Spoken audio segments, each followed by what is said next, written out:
1-2 দিন হ্যান্ড ফিডিংটা একটু ডিফিকাল্ট, কারণ বাচ্চাটাকে আসলে অভ্যাস করানো লাগে, ধৈর্য নিয়ে জোর করে ওকে খাওয়াতে হবে।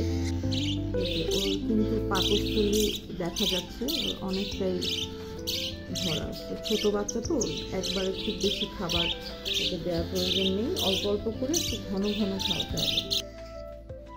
একটু একটু করে আসলে ওর পেটে খাবারটা যাচ্ছে। অনেক শুরুর দিকে কিছু খাবার ওয়েস্টও হবে, খুবই সামান্য খেয়েছে, বাট যতটুকু খেয়েছে এতটুকু আসলে 1-2 ঘন্টা পর্যন্ত ওকে আপনি রাখতে পারবেন। এই বাচ্চাগুলো এরকম খুব ছোটো অবস্থাতেই হ্যান্ড ফিডিং শুরু করা। শুরুর দিকে এরাও একদমই খেতে চাইতো না চামচে।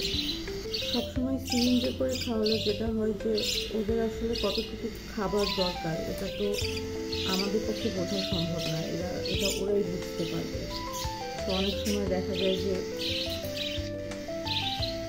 খাবার অনেকটা হজম হয় না, কিন্তু আমরা পুরো 1 সিরিঞ্জ খাবার পুশ করে দিয়ে দিই।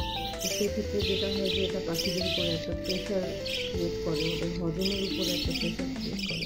পাখিটা যখন চামচে নিজে থেকে খাবে তখন ঠিক কতটুকু খাবার ওর দরকার এটা ও একদম নিজ থেকেই বুঝে খেতে পারবে।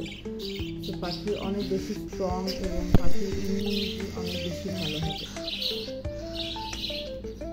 ও ঠিক ততটুকুই খাবে যতটুকু ওর আসলে প্রয়োজন, তারপরে কিন্তু ও আর খাবে না। এবং আপনি যদি ওকে ওভার খাওয়ান ও ওটা বমি করবে বা অন্য একটা পাখির মুখে পুশ করে দেওয়ার চেষ্টা করবে।